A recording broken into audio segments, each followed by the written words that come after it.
बाळू दिवसभर फुगे विकायचा. तो पूर्ण दिवस रस्त्यावर फुगे विकत फिरत असायचा, परंतु त्याच्याजवळ इतके सुद्धा पैसे वाचत नव्हते की तो त्याच्या मुलांना पोट भरून जेवण देऊ शकेल.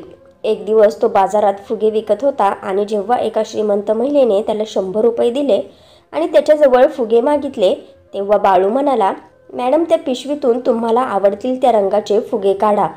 त्या मॅडमने फुगे काढले तेव्हा तिच्या बोटातील सोन्याची अंगठी त्या पिशवीत पडली. जेव्हा फुगे विकून बाळू घरी आला तेव्हा त्याला त्या पिशवीत सोन्याची अंगठी मिळाली. त्याची पत्नी म्हणू लागली, "आपण या अंगठीला विकून टाकू, आपल्या अडचणी थोड्या कमी होतील." परंतु प्रामाणिक बाळूने त्या मॅडमला शोधले आणि तिची सोन्याची अंगठी परत दिली. पण जेव्हा तो घरी आला तेव्हा त्याचा मुलगा भुकेने बेशुद्ध पडला होता. बाळूची पत्नी बाळूला वाईट साईड बोलू लागली, म्हणू लागली, "तुमच्या या प्रामाणिकपणामुळे माझ्या मुलाची ही अवस्था झाली आहे." तेव्हा अचानक त्यांचा दरवाजा वाजू लागला आणि जेव्हा बाळूने दरवाजा उघडला तेव्हा त्याची शुद्धच हरपली. कारण समोर तर आजसुद्धा कडक उन्हात बाळू रस्त्यावर उभे राहून फुगे विकत होता आणि म्हणत होता की, "फुगे घ्या फुगे, आपल्या मुलांसाठी फुगे घेऊन जा, रंगीबिरंगी फुगे, फुगे घ्या फुगे." जशी सिग्नलची लाल लाईट लागली आणि गाड्या थांबल्या तेव्हा बाळू धावत पळत एक एक गाडीजवळ जाऊन आपल्या फुग्यांना विकण्याचा प्रयत्न करत होता. सकाळपासून एक सुद्धा फुगा विकला गेला नव्हता. तो सतत हेच म्हणत होता की, "मॅडम, साहेब, माझी मुलं सकाळपासून उपाशी आहेत. सकाळपासून त्यांनी काहीच खाल्ले नाही." त्याच्या डोळ्यात लाचारपणा होता, कारण सकाळी जेव्हा तो कामावर निघाला होता तेव्हा त्याच्या मुलीने त्याचे बोट पकडले होते. तिचे ओठ अगदी सुकलेले होते. ती निस्तेज झाल्यासारखी वाटत होती. ती त्याला म्हणाली होती, "बाबा, रात्री तरी पीठ घेऊन या ना, मला खूप भूक लागली आहे." आई म्हणते की तुझे बाबा जेव्हा पीठ आणतील तेव्हाच चपाती बनेल. तेव्हा बाळू आपल्या मुलीचा हात पकडून म्हणाला होता, "हो, नक्की आणेल बाळा, तू काळजी करू नकोस." परंतु त्याचे दुर्भाग्य असे की सकाळपासून एक सुद्धा फुगा विकला गेला नव्हता. त्याचा हाच प्रयत्न चालू होता की यावेळेस तरी संध्याकाळी घरी पीठ घेऊन जाईल. आता तर दुकानदाराने सुद्धा साफ नकार दिला होता की उधारीवर एक सुद्धा वस्तू देणार नाही. बाळू खूपच टेन्शनमध्ये होता. तरीही रात्रीपर्यंत लगातार रस्त्यावर तो लोकांना फुगे घेण्यासाठी विनंती करत होता. कोणीही एक सुद्धा फुगा विकत घेतला नव्हता. तो खूपच उदास होऊन घरी परत आला होता. त्याचा खिसा अगदी रिकामा होता. डोळ्यात अश्रू घेऊन तो घरी आला होता. घरी आला तेव्हा दरवाजा त्याच्या पत्नीने उघडला आणि म्हणू लागली, "काय झालं? तुमच्या डोळ्यात अश्रू का आहेत? एक सुद्धा फुगा विकला गेला नाही का?" तेव्हा बाळूने नकारार्थी मान हलवली आणि म्हणू लागला, "एकही फुगा विकला गेला नाही. मी खूप प्रयत्न केला पण..." बोलता बोलता त्याने आपल्या डोळ्यातले अश्रू पुसले होते. त्याची पत्नी म्हणू लागली, "सकाळपासून मुलांना समजावत आहे की तुमचे बाबा येतील तेव्हा पीठच घेऊन येतील. आता तुम्हीच मला सांगा, मुलांना काय खायला देऊ? साधं घरात तांदूळसुद्धा नाहीत, नाहीतर भात तरी करून खायला दिला असतं त्यांना. अहो, मी स्वतः उपाशी राहू शकते पण मुलांना उपाशी ठेवू शकत नाही. स्वतःच्या मुलांना भुकेने व्याकुळ झालेलं पाहणं माझ्यासाठी खूपच अवघड आहे हो." बोलता बोलता बाळूची पत्नी सीता रडू लागली. मुलं आपल्या बाबांना पाहून लगेच त्यांच्याकडे पळत आले. मुलंसुद्धा म्हणू लागली, "बाबा, पीठ आणले आहे का?" तेव्हा बाळू म्हणाला, "बाळांनो, जेव्हा मी परत येत होतो ना तेव्हा दुकान बंद झाले होते." बाळूची मुलगी म्हणू लागली, "पण बाबा, मला खूप भूक लागली आहे. माझ्या पोटात दुखू लागले आहे. जेवले तर माझं पोट दुखणार नाही." आपल्या मुलीचे बोलणे ऐकून बाळूने मुलीला आपल्या छातीशी लावले आणि रडू लागला. तो खूप लाचार होऊन जगत होता. जेव्हापासून महागाई वाढली होती बिचाऱ्याची कंबरच तुटली होती. नाहीतर मुलांना चटणी भाकरी तरी तो देत होता. असो, मुलांची अवस्था पाहून तो घरातून बाहेर निघाला. रस्त्यावर येऊन पहिल्या पावसात हात पसरून त्याने पहिल्यांदा भीक मागितली होती की, "कृपा करून मला काहीतरी द्या. घरी माझी मुलं उपाशी आहेत. मला फक्त 1 किलो पीठ घेऊन द्या." काही लोकांनी त्याचे हात झिडकारले होते. ते म्हणाले होते की, "एवढा हट्टाकट्टा पैलवान आहेस, कष्ट करून खाता पिता येत नाही का?" तेव्हा बाळू म्हणायचा, "दिवसभर कष्ट तर करतो पण फुगे कोणीच विकत घेत नाही. काय करू? मी खूप गरीब आहे. कृपा करून मला 1 किलो पीठ नाहीतर तांदूळ तरी घेऊन द्या. बोलता बोलता बाळू रडू लागला. तो रस्त्यावर गुडघ्यांवर बसला होता. हातात अजूनही तीच फुग्याची काठी पकडली होती ज्यावर काही फुगे लटकले होते. गळ्यात तीच कपड्याची पिशवी लटकली होती ज्यामध्ये न फुगवलेले फुगे पडले होते. तो गुडघ्यांवर बसून रडत होता आणि लोक त्याचा तमाशा बघून कोणी उजवीकडे जात होते तर कोणी डावीकडे जात होते. त्याच वेळेस मेन रोडवरून एक गाडी जात होती. ती त्याच्याजवळ येऊन थांबली. गाडीमध्ये एक चांगली श्रीमंत महिला बसली होती. कमीत कमी 30 ते 32 वर्षाची असेल आणि तिची दोन्ही मुलं मागच्या सीटवर बसून फुगे घेण्यासाठी हट्ट करत होते. बाळूने हे पाहून डोळे पुसले आणि उभा राहिला आणि लगेच त्या गाडीजवळ आला. कदाचित त्या महिलेने त्याचे अश्रूंनी भरलेले डोळे पाहिले होते. तिची मुलं फुगे मागू लागली तेव्हा ती बाळूला म्हणाली, जे जे फुगे मुलं मागत आहे त्यांना देऊन टाक. बाळूने मुलांना विचारले तेव्हा कोणी लाल रंगाचा फुगा तर कोणी पिवळ्या रंगाचा तर कोणी हिरव्या रंगाचा फुगा मागत होतं. बाळूने सगळ्यांना त्यांच्या आवडीचे फुगे दिले. 2च मुलं होती परंतु त्यांनी 4-5 फुगे घेतले होते. त्या महिलेने बाळूला न विचारताच 100 रुपये दिले होते. तेव्हा बाळू म्हणाला, नाही मॅडम, याचे फक्त 50 रुपये झाले आहेत. सुट्टे 50 रुपये असेल तर द्या, माझ्याकडे तुम्हाला 50 रुपये द्यायला सुद्धा पैसे नाहीत. तेव्हा ती महिला म्हणाली, काहीच हरकत नाही, हे पैसे तुझ्याकडेच ठेव. पैसे पाहून बाळू खूप खुश झाला होता. ती महिला फुगे घेऊन निघून गेली होती. बाळू एवढा खुश झाला होता की त्याने वरती आकाशाकडे पाहिले. आभाराचे अश्रू त्याच्या डोळ्यात होते. बाळू म्हणू लागला, शेवटी देवाने माझे ऐकलेच. तो लगेच दुकानात गेला आणि पीठ खरेदी केले आणि मग भाजीवाला जो दुकान बंद करत होता त्याच्याकडून कोथिंबीर आणि मिरची घेतली. आणि जेव्हा तो घरी आला तेव्हा मुलं रडत होती. बाळूची पत्नी सीता सुद्धा रडत होती. आपल्या बाबांच्या हातात पिशवी पाहून मुलांच्या चेहऱ्यावर चमक आली. सीता सुद्धा त्याच्याजवळ आली आणि बाळूच्या हातातली पिशवी घेतली. तेव्हा ती म्हणू लागली, आज कसे काय इतके पीठ आणले? हे तर 3-4 दिवस चालेल. तेव्हा बाळू म्हणाला, देवाच्या कृपेमुळे मला एका मॅडमने मदत केली आहे. मी तर खूप रडत होतो, देवाला दोष देत होतो, तेव्हा माझे देवाने ऐकलेच. देवाचे आभार मानू तेवढे कमीच आहे. सीताने लगेच पीठ मळले आणि कोथिंबीरची चटणी केली. जसे मुलांनी चपाती तव्यावर पाहिली तेव्हा धावत जाऊन आपल्या आईजवळ बसले आणि चपाती खाऊ लागले. बाळू कॉटवर बसून त्यांना पाहत होता. बाळूला 3 मुलं होती. 2 मुलं आणि मुलगी छोटी होती आणि मुलं सुद्धा एवढी मोठी नव्हती. एक 8 वर्षाचा होता आणि एक 6 वर्षाचा होता. मुलगी 5 वर्षांची होती. 3 चपात्या तर तिने मुलांना खायला दिल्या. मग सीता त्यांना म्हणू लागली, आता तुम्ही थोड्या वेळ वाट पहा. तुमचे बाबा सकाळपासून उपाशी तापाशी आहेत. पहिले त्यांना 2 चपात्या करून देते. तेव्हा बाळू म्हणाला, नाही, पहिले माझ्या मुलांना पोट भरून जेवण करू दे. त्यांचे जेव्हा पोट भरेल तेव्हाच मला सुख मिळेल. तू माझी चिंता करू नकोस, मला जेवायला नंतर दे. जेव्हा मुलं पोट भरून जेवली तेव्हा खेळू लागली. आपल्या मुलांना खेळताना बागडताना पाहून बाळूच्या मनात त्या महिलेसाठी आशीर्वाद निघत होते. नंतर बाळूने आणि सीताने सोबत बसून जेवण केले. आज सीतासुद्धा खूप आनंदात होती, नाहीतर तिने सुद्धा 24 तास अन्नाचा एक कणही खाल्ला नव्हता. 2 दिवसापासून मुलांना शिळी चपाती पाण्यात भिजवून खायला घालत होती, कारण 3 दिवसांपासून बाळूचे फुगे विकलेच गेले नव्हते. असो, बाळूला आता 3 दिवसांचे टेन्शन नव्हते, कारण घरात पीठ शिल्लक होते. एक दिवस बाळू संध्याकाळी जवळच्या बाजारात फुगे विकत होता. तेव्हाच त्याने त्याच महिलेला एका मोठ्या मॉलमधून बाहेर पडताना पाहिले. आज ती एकटीच होती. बाळू स्मित हास्य करत त्या मॅडम जवळ आला. कदाचित त्या मॅडमने सुद्धा बाळूला ओळखले होते. ती मॅडम म्हणू लागली, तुम्ही तेच व्यक्ती आहात ना जे परवा रस्त्यावर बसून रडत होते?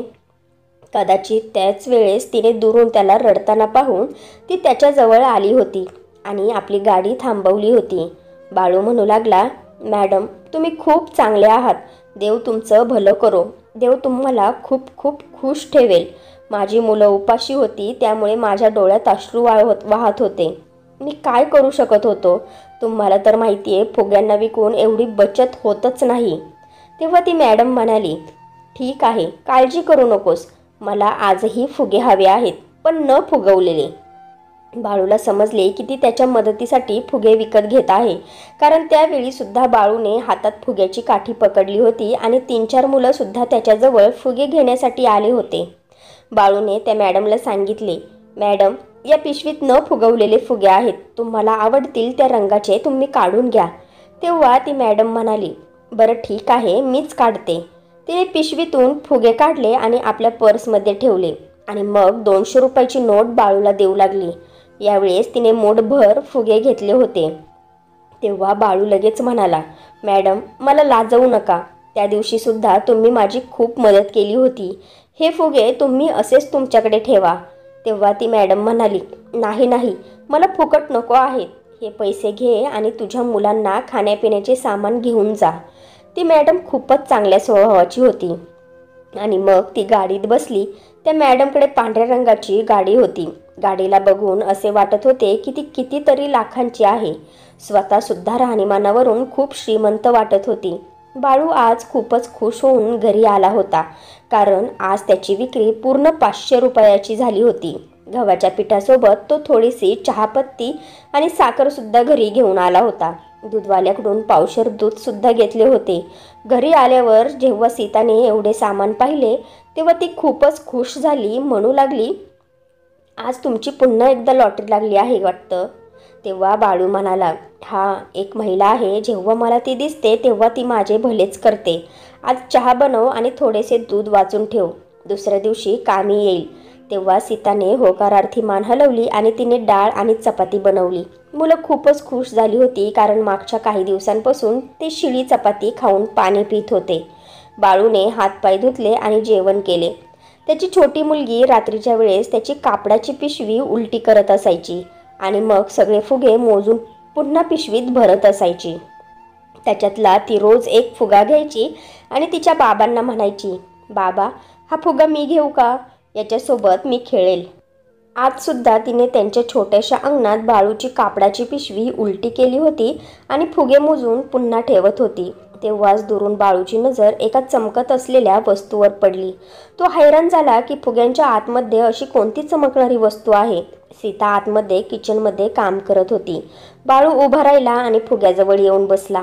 त्या चमकणाऱ्या वस्तूला जेव्हा त्याने हातात पकडले तेव्हा ती एक अंगठी होती. बाळूच्या घरी तर लाईट नव्हती, फक्त एक बॅटरी लागली होती आणि या अंधारात या अंगणात ती अंगठी चमकत होती. जेव्हा सीता बाहेर आली तेव्हा तिने बाळूला अंगणात बसलेलं पाहिलं, त्यामुळे ती सुद्धा त्याच्याजवळ येऊन बसली. बाळूच्या हातातील अंगठी पाहून म्हणाली, अहो ही तर. तेव्हा बाळू म्हणाला, मला वाटत आहे की ही सोन्याची अंगठी आहे आणि हे बघ, याच्यातला हा खडा किती चमकत आहे. तेव्हा सीता म्हणाली, हा मला तर वाटत आहे की हा हिरा आहे, हिऱ्याची अंगठी आहे. सीताचे बोलणे ऐकून बाळूने आश्चर्यचकित होऊन सीताकडे पाहिले. तेव्हा सीता म्हणाली, पण ही अंगठी तुमच्या पिशवीत कशी काय, अशी सहज तर येऊ शकत नाही ना. तेव्हा बाळू म्हणाला, मलाच माहिती नाही, मी तर स्वतः फुगे काढून फुगवून मुलांना देतो, असे कधीच झाले नाही. बाळूने खूप विचार केला, परंतु त्याला काहीच आठवत नव्हतं. नेहमी मुलं जेव्हा फुगे मागत होते तेव्हा तो पिशवीतून काढून फुगवून त्यांना देत होता. कधी कधी असे सुद्धा होत होते की न फुगवलेले फुगे सुद्धा मुलं त्याच्याकडून घेऊन जात होती, परंतु त्या पिशवीतून ते फुगे तर तो स्वतःच काढत होता. कधीच कोणत्या माणसाने त्याच्या पिशवीत हात घातला नव्हता. त्याने ती अंगठी त्याच्या खिशात ठेवली आणि विचार करू लागला की माहिती नाही ही अंगठी कोणाची असेल. त्याला वाटत होते की ही अंगठी सोन्याची असू शकते, नाहीतर आर्टिफिशियल सुद्धा असू शकते. कोणत्या तरी छोट्या मुलाने त्याच्या पिशवीत हात टाकला असेल आणि त्याच्या बोटातील अंगठी पडली असेल. पण ती अंगठी ज्या मापाची होती ते माप पाहून तर असे वाटत नव्हते की कोणत्या मुलाची असेल. बाळू खूपच टेन्शनमध्ये आला होता. पूर्ण रात्रभर तो त्या अंगठीबद्दल विचार करत होता. दुसऱ्या दिवशी सकाळी त्याने आपली पिशवी घेतली आणि पुन्हा फुगे विकायला गेला. अंगठी त्याच्या डोक्यातून निघून गेली होती. परंतु जेव्हा तो पुन्हा मार्केटमध्ये गेला तेव्हा तीच मॅडम त्याला खूप टेन्शनमध्ये दिसली. तो लगेच त्या मॅडमकडे गेला आणि म्हणाला, मॅडम काही टेन्शन आहे का. तेव्हा ती मॅडम म्हणू लागली, हो माझे खूपच मोठे नुकसान झाले आहे, मी खूप टेन्शनमध्ये आहे. तेव्हा बाळूने काय टेन्शन आहे ते विचारले. तेव्हा ती मॅडम म्हणू लागली, माझी सोन्याची अंगठी कुठेतरी पडली आहे, मला वाटले होते की कदाचित इथेच कुठेतरी दिसेल. हे बोलून ती मॅडम आपल्या गाडीजवळ गेली आणि गाडीत बसून निघून सुद्धा गेली. तेव्हा बाळूच्या लगेच लक्षात आले की कदाचित याच मॅडमची अंगठी माझ्या पिशवीत पडली असेल जेव्हा ती फुगे काढत होती. बाळूने लगेच आवाज दिला, पण ती गाडीत बसून निघून गेली होती. मग बाळूला आपल्या घरची परिस्थिती आठवू लागली. खरंच ती सोन्याची अंगठी होती आणि खूप किमती होती. बाळू मार्केटमधल्या सोनाराच्या दुकानात आला तेव्हा सोनार त्याला बघूनच म्हणाला, अरे जा जा इथून. इथे कोणती छोटी मुलं नाही आहे ज्याला तू फुगे विकायला आला आहे. निघ इथून चल. तेव्हा बाळू म्हणाला, मी वेगळ्या कामासाठी आलो आहे. बाळूने खिशातली अंगठी काढली आणि त्या सोनाराला दाखवली आणि म्हणाला, या अंगठीची काय किंमत होईल? त्या सोनाराने एक नजर त्या अंगठीकडे टाकली आणि दुसरी नजर त्याच्याकडे फिरवली आणि म्हणू लागला, ही अंगठी तुझ्याजवळ कुठून आली? ही तर डायमंडची अंगठी आहे आणि खूप किमती आहे. तेव्हा बाळू म्हणाला, ही अंगठी माझ्या बायकोची आहे.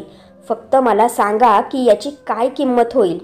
मग त्या सोनाराने त्या अंगठीला निरखून पाहिले आणि मग तिचे वजन केले आणि मग बाळूला म्हणाला, ही अंगठी कमीत कमी 50,000पर्यंत असेल. तुला या अंगठीला विकायचे आहे का? पहिल्यांदा तर बाळू विचार करू लागला की अंगठीला जर मी विकले तर माझी परिस्थिती बदलून जाईल. परंतु परत बाळू त्या सोनाराला म्हणाला, नाही, मला ही अंगठी विकायची नाही. बाळू ती अंगठी घेऊन पुन्हा आपल्या घरी आला तेव्हा त्याचा छोटा मुलगा तापाने फणफणला होता. त्याची पत्नी सीता म्हणू लागली, सकाळपासून त्याला खूप ताप भरला आहे. आज तर बाळूची विक्री काहीच झाली नव्हती. तो घरी येऊन शांतपणे कॉटवर येऊन बसला. त्याचा मुलगा तापात थरथरत होता. त्याला खूप थंडी वाजत होती आणि त्याची पत्नी सीता रडत म्हणत होती, घरात तर खायचे प्यायचे सामान आहे पण खिशात 1 रुपया नाही. मी कसं याला डॉक्टरांकडे घेऊन जाऊ? बाळू विचार करत होता की आता काय करायचं. जर ती अंगठी विकली तर त्या मॅडमला काय कळणार आहे? ती आपल्यावर तर संशयसुद्धा घेऊ शकत नाही. तो विचार करत होता की जर मी या अंगठीला विकले तर मुलाला डॉक्टरकडे तरी घेऊन जाऊ शकतो.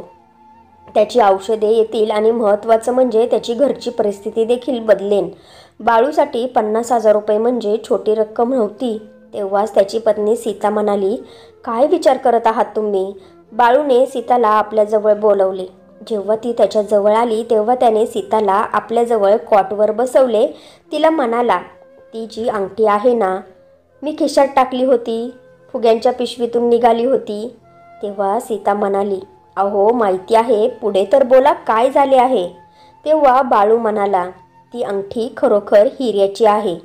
बाळूचे बोलणे ऐकून तर ती आश्चर्यचकित होऊन त्याच्याकडे पाहायला लागली आणि म्हणाली, तुम्हाला कसं काय माहिती? तेव्हा बाळूने तिला सगळं काही सांगितलं. हे सुद्धा सांगितलं की ती अंगठी 50,000 रुपयाची आहे. तेव्हा सीता म्हणाली, हे बघा, देवाकडून आपल्याला मदत आली आहे. या अंगठीला तुम्ही विकून टाका, म्हणजे आपण आपल्या मुलाचा उपचार करू. तेव्हा बाळू म्हणाला, मी काय बोलतो ते ऐक. मला माहिती आहे की ही अंगठी त्या मॅडमची आहे. ती खूपच टेन्शनमध्ये होती. तेव्हा सीता म्हणाली, तुम्हाला काय माहिती की ती मॅडम तुम्हाला परत भेटेल की नाही? तेव्हा बाळू म्हणाला, तिच्या गाडीचा नंबर मला लक्षात आहे. तुला माहिती आहे की अशा प्रकरणात माझे डोके खूप चालते. मी तिच्या गाडीचा नंबर नोट केला आहे, कारण पहिल्यांदा माझा हाच विचार होता की ती अंगठी तिला परत देऊ. मग विचार केला की मला याची किंमत माहिती करून घेतली पाहिजे. सीता म्हणाली, अहो, आपला मुलगा आजारी आहे. तुम्ही तिला जरी अंगठी परत दिली तर तुम्हाला ती फक्त 400-500 रुपयेच देईल. तुम्हाला माहिती आहे ना की औषधं किती महाग येतात. डॉक्टरांनी जर टेस्ट करायला लावल्या तर आपण कुठून करणार आहोत? हे बघा, एवढे सुद्धा प्रामाणिक होण्याची गरज नाही. तुमचा मुलगा आजारी आहे. स्वतःच्या मुलाबद्दल विचार करा आणि ही अंगठी विकून या. बाळूने आपल्या आजारी मुलाला पाहिले तेव्हा त्याचे मन म्हटले की अंगठी विकून टाकू. त्या मॅडमला काय माहिती पडेल? तिला तर माझ्यावर संशयसुद्धा येणार नाही. बाळू पुन्हा मार्केटमध्ये गेला आणि सोनाराच्या दुकानात अंगठी ठेवली. परंतु त्याचे मन आतमधून संतुष्ट नव्हते. त्याचे मन मानत नव्हते की ती अंगठी विकून टाकू. ती बिचारी मॅडम खूपच टेन्शनमध्ये होती आणि बाळूच्या कठीण काळात तिनेच त्याच्या अश्रूंना पाहून पर्समधून 100 रुपयाची नोट काढून दिली होती. नाहीतर बाकीचे लोक त्याला पाहूनच आपला रस्ता बदलत होते. बाळू विचार करू लागला की ही किती वाईट गोष्ट आहे की मी अशा स्त्रीला फसवू जिने माझ्या अडचणींच्या काळात माझी साथ दिली होती. तो पुन्हा अंगठी घेऊन दुकानाच्या बाहेर आला आणि मग त्या गाडीचा नंबर त्याने आपल्या मित्राला सांगितला, जो ड्रायव्हरची नोकरी करत होता. बाळूने त्या मित्राला सांगितले की या गाडीचा पत्ता मला हवा आहे. बाळूचा मित्र या बाबतीत खूप हुशार होता. त्याने मोबाईलमध्ये बघून सांगितले की ही अमुक तमुक घरची गाडी आहे, कारण ती मॅडम त्याच मार्केटच्या मागच्या साईडला कोणत्या तरी बंगल्यात राहत होती. बाळू तिच्या घराचा पत्ता शोधत शोधत तिच्या घरी गेला आणि जेव्हा त्याने घराचा दरवाजा वाजवला तेव्हा एका नोकराने दरवाजा उघडला होता. बाळू त्याला म्हणाला की मला मॅडमला भेटायचे आहे, त्यांना काहीतरी सांगायचे आहे. परंतु तो नोकर म्हणाला, मॅडम खूप टेन्शनमध्ये आहेत, त्यांनी सांगितले आहे की त्या कोणालाच भेटणार नाही आणि बोलणार नाही. तेव्हा बाळू त्या नोकराला म्हणाला, तू फक्त तुझ्या मॅडमला जाऊन सांग की मला एकदा भेटायचं आहे, मी त्यांचे टेन्शन दूर करू शकतो. तेव्हा त्या नोकराने बाळूला डोक्यापासून ते पायापर्यंत पाहिले आणि म्हणू लागला, हो का, तू इथेच थांब, मी मॅडमला बोलावून आणतो. काही वेळानंतर ती मॅडम बाहेर आली. जेव्हा तिने दरवाजा उघडला तेव्हा तिने बाळूला पाहिले आणि त्याला पाहून हसली आणि म्हणाली, तू माझ्या घराचा पत्ता कसा काय शोधून काढलास? बाळूने जेव्हा ती अंगठी तिच्या समोर धरली तेव्हा ती अंगठी पाहून ती मॅडम खूपच खुश झाली आणि विचारले, ही अंगठी तुला कुठून मिळाली? तेव्हा बाळू म्हणाला, मॅडम, जेव्हा तुम्ही फुगे घेण्यासाठी माझ्या पिशवीत हात घातला होता कदाचित तेव्हाच ही अंगठी तुमच्या बोटातून निसटून माझ्या पिशवीत पडली होती. ही घ्या, तुमच्याकडे ठेवा. ती मॅडम खूपच खुश झाली होती. त्यावेळी त्या मॅडमची एक मैत्रीणसुद्धा तिच्यासोबत होती. ती मॅडम तिच्या मैत्रिणीला म्हणाली, हे बघ, अजूनही अशी इमानदार माणसं या जगात आहे. हा माणूस खूपच गरजवंत आहे, खूप गरीब आहे. याच्या घरात खाण्यापिण्याच्या वस्तू नसतात, पण तरीही याने माझी सोन्याची अंगठी स्वतःजवळ ठेवली नाही. त्याची जर इच्छा असती तर तो ठेवू शकला असता. मी तर कधीच विचार करू शकले नसते की याच्या पिशवीत माझी अंगठी पडली असेल आणि त्याच्यावर मी संशयसुद्धा घेऊ शकले नसते. पण तरीही त्याने माझी अंगठी परत दिली. मग बाळूकडे पाहून मॅडम म्हणाली, बाळू, ही अंगठी माझ्यासाठी खूप खास आहे. असे समज की या अंगठीत माझा जीव आहे. तुझे हे उपकार मी कधीच विसरणार नाही. तेव्हा मॅडमची मैत्रीण म्हणाली, मी एक ब्लॉगर आहे आणि माझी इच्छा आहे की या माणसासोबत एक छोटीशी व्हिडिओ बनवावी. बाळूने हे ऐकले तेव्हा तो म्हणाला, नाही मॅडम, मला हे सगळं काही आवडत नाही. तेव्हा ती मॅडमची मैत्रीण म्हणाली, अरे काहीच नाही होत रे. त्या मॅडमच्या मैत्रिणीने बाळूसोबत एक व्हिडिओ बनवली ज्यामध्ये त्याचा इमानदारपणा, प्रामाणिकपणा सगळ्यांसमोर दाखवला आणि बाळूला म्हणाली, आता मला तू तुझ्या घराचा पत्ता दे. बाळूने तिला आपल्या घराचा पत्ता दिला. बाळू जेव्हा आपल्या घरी परत आला तेव्हा त्याचा मुलगा खूपच तापाने फणफणला होता आणि त्याची पत्नी सीता रडत होती आणि बाळूला पाहून म्हणू लागली, तुम्ही पैसे आणले आहेत का? याची अवस्था अजूनच बिघडत चालली आहे. बाळू शांत बसला आणि मग नंतर म्हणाला, ती अंगठी ज्याची होती त्याला मी देऊन आलो आहे. हे ऐकून तर सीता जोरजोरात रडू लागली आणि म्हणू लागली, अहो, तुम्ही हे काय केलं? तुमची ही इमानदारी माझ्या मुलांचा जीव घेईल. सीता खूपच रडत होती आणि बाळूला वाईट साईड बोलत होती. टेन्शनमध्ये तर बाळूसुद्धा आला होता, कारण त्या मॅडमने आनंदाच्या भरात यावेळेस बाळूला काहीच दिले नव्हते. कदाचित ती द्यायला विसरली असेल. तो विचार करून गेला होता की जर मॅडमने 500 किंवा 1000 रुपये दिले तर त्याच्या मुलाची औषधं येतील. परंतु आता मुलाचा ताप अजूनच वाढत चालला होता. त्याला आता समजत नव्हते की काय करायचं आणि काय नाही करायचं. रात्रीपर्यंत त्याचा ताप खूपच वाढला होता. आता मात्र बाळूही रडू लागला आणि देवाजवळ प्रार्थना करू लागला आणि मग त्याने आपल्या मुलाच्या कपाळावर पाण्याच्या पट्ट्या ठेवायला सुरुवात केली.